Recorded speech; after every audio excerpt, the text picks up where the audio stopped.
Hi guys, welcome to Sips and Rips. I'm Costa. I'm Blake. Here on the show, we got something really special tonight. And I don't know if any of you have heard of Brora, but for me personally, I'm going to say this, it is my favorite Scotch distillery ever. Ever. And I know this as his friend. A lot of people will try to pick out what his favorite bottle is back here. There's a shit ton.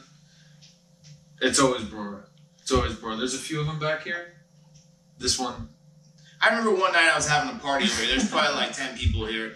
And everybody's like, oh, wow, that's cool. That's a great Scotch collection. And obviously everybody wanted to just pick a bottle and let me try it. But no, buddy, you know, if I'm going to pour something good like this, I'm going to pour it. Don't ask me for it.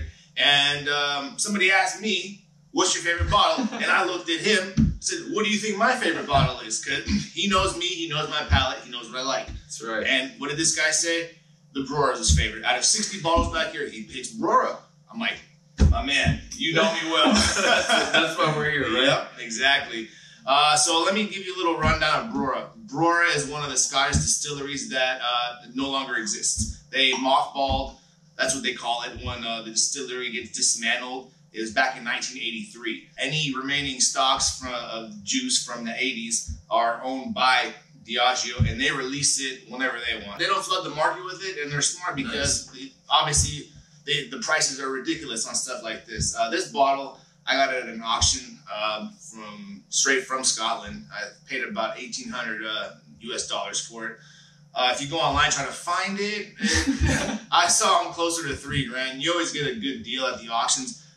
It is a very expensive bottle. It is my favorite distillery. We're not always going to drink stuff that's this special, but hey, last week we did tequila, now we're going whiskey. We haven't drank whiskey in a long time. I wanted something special, you know. We started with tequila, but for me, Scotch is where it's at. Scotch is what got me collecting, drinking a lot. That's what made this show happen. Exactly. We got into Scotch. He was into Scotch. He got me into Scotch. He taught me all about it, gave me the ups and downs. I said we should film this because other people should probably want to, learn about this. Then we migrated to tequila. Now we're back to whiskey. And enough of this. Let's just try this bad boy. Let's try it. It's been a while. I mean,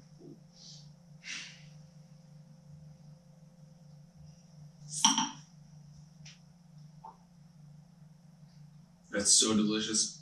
I haven't had whiskey in a really long time. You see the look on my face. It's serious. It's really serious right now. I mean, every time I drink this stuff, I'm blown away. It's like, what is on my palate? It's an explosion of ripe fruits. And Brora's got a signature taste. You know, I've bought it from Gordon MacPhail, who does independent bottlings of any type of distillery in Scotland. Even official distillings versus independent bottling. Brora's got that signature light peat on it. Yeah. You get that? It's really, really light, but it's so complex that you don't really know what to say. It's just... That's really what it is. It's like, some of them will punch you in the face. This is so light that it dances across your palate, and like what you said, ripe fruit. You can't really pinpoint it. At least I can't.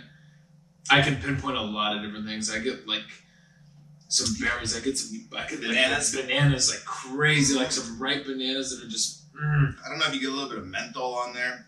A little bit. It's such a well-rounded, complex whiskey. I mean, it just makes me excited inside. It's so good. I love this stuff. It's expensive.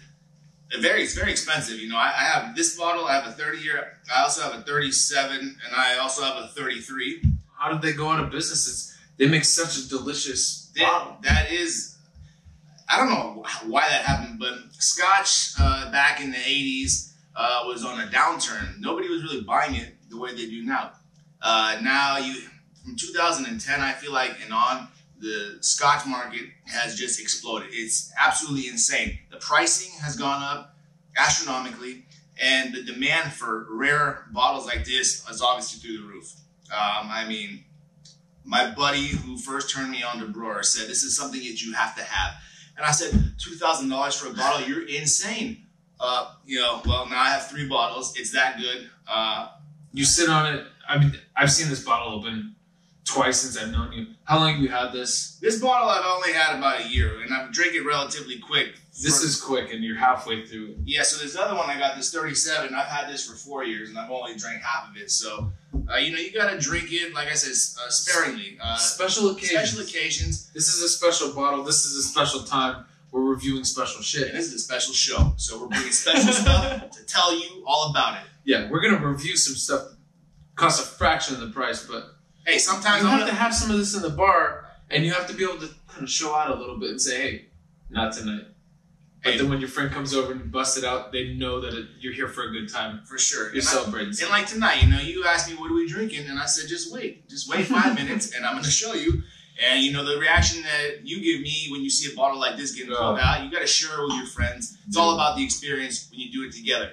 I've tried all these bottles by myself, which is cool, but, it's always good to have your buddy here. You kind of discuss, analyze what you guys are, what you're tasting. It just, it makes the overall experience of drinking, it just takes it up a whole nother level. Sharing is caring. And that's why we do this. So, with all that being said, I'm ready to go smoke. Yeah. So, I think it's only going to enhance the flavor on this. Let's give it a rip. We'll see you outside. Here we are. We're outside. Sorry for making you move all over the place, but until we get our own studio, we're going to be going in and out like this. Yeah, we're at the home studio. Exactly. So inside is stink. So we're on the rips part of the show where we're going to take a rip, and today we're going to smoke this sativa. And I know last week I was kind of bad-mouthing high percentage weed, but who cares? This is 21%, and it's called Citrus Wave, and it's... Who's it from? Island is the company. Island makes some great trees up here. It got delivery on ease. It makes it real easy. A lot of clubs, yeah. Good stuff. It smells delicious. It's super potent. Stinks. It's sticky. And it just fills your mouth with some good... About 21%. Not too crazy. Not too crazy. I mean, they go up to like 30, but we're keeping it right in the middle. Yeah, Citrus Wave. I mean, at the beginning of the day, I like to start with a 16, 17%. I mean, it's 9 o'clock, so we'll move it up a notch. So enough of that. Let's get to business over here. Let's take a rip, see what it does to that Brora. Maybe it makes us appreciate it a little more. I don't know.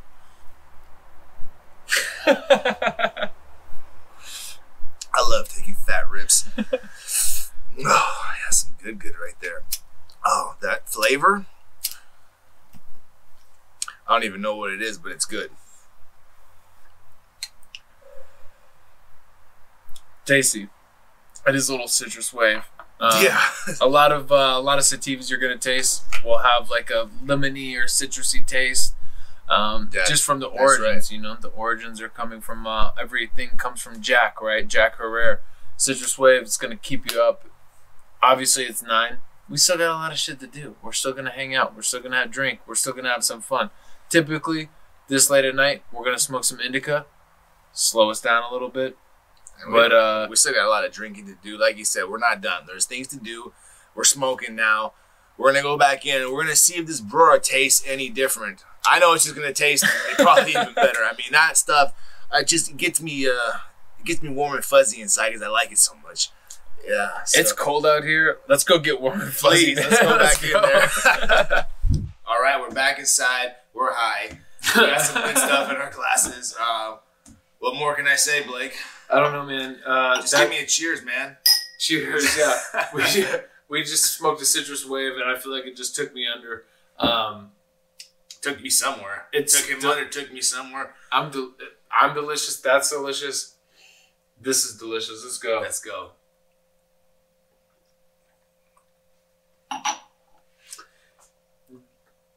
That's where, like, the banana really hits home. That's where the banana really hits home for me. It's still smooth. It's a ripe banana. I totally get that. You know what'd be awesome? What's that? A piece of chocolate. I was gonna say like some type of souffle cake or some type of dessert that would just really accompany this nicely. I feel like just like a piece of like dark chocolate. Probably not milk. Dark chocolate would like coat your palate, and this would just... Well, dark chocolate, for all the viewers out there, it pairs very well with peaty and smoky whiskeys. That's While right. this one's on the lighter end of the peat scale, piece of chocolate would be Yeah, damn not good. one of those like 90% cacao, like really, really bitter, but like a dark chocolate with a little bit of like sea salt. For sure. I feel like I was eating a banana split while drinking this. I mean, it still smells so good. I mean, it just lingers all over your palate, like middle, sides. It's just a really long, syrupy, everlasting finish. I mean, it's just such a complex whiskey. I mean, I see why people go crazy for this stuff. I see why the price tag on it is astronomical everywhere. I'm going crazy for it right now. You want to keep drinking it, but you don't want to keep drinking it because you want to savor it. Because the flavor stays. It's some stuff you have to keep drinking because the flavor goes away and you want to taste it again. The flavor stays on this, but you want to keep drinking it because it's so damn good. But a lot of bananas. That's really bananas and a little bit of smoke, and it's light peat smoke, a little bit of a menthol-like finish. I mean, what do I got to do now? Keep buying this stuff? I gotta call them up, man. I don't think you can. I don't know. You buy a nice whiskey like this, you can hold on to it for a couple decades, and you will make a lot of money back. The problem is you gotta open it. For me, I'm one of those guys that has to open it. I don't buy scotch or anything for that matter, and just to stare at the bottle. And I know you can make a lot of money doing it, holding on to it, but how am I going to stare at this bottle in the face and not open it? Someone worked really, really hard to make this. This was meant to be enjoyed. This is a craft. It's meant to be enjoyed together, to talk about it, hit all the notes, hit the rip notes. Some guy didn't barrel this. They didn't 30 years ago and say, hey, you know what I want to do, man? I hope somebody buys this and it sits on it. I mean, they made this to drink it, savor it, enjoy it. I drink every last drop in. They didn't make it for you to just stare at the bottle. Closed, sealed. You got to open it, enjoy it, and drink it. And that's what we're going to do here on the show on Sips and Rips. So if you like what you see, please hit the like button, subscribe, because we're just going to be doing this week after week. And you're going to get some surprises like this. You're going to get some Port Ellens. You're going to maybe get an older Brora. You're going to get some mezcals that are $20. You might get a Macallan from 1967. We got a lot of possibilities out here. I don't know. I don't know. We got a lot of shit. I get excited thinking about it, talking about it. It's right behind me. You see what we got. If you can find a Brora on an auction site, you can find it. Buy it. You'll find it.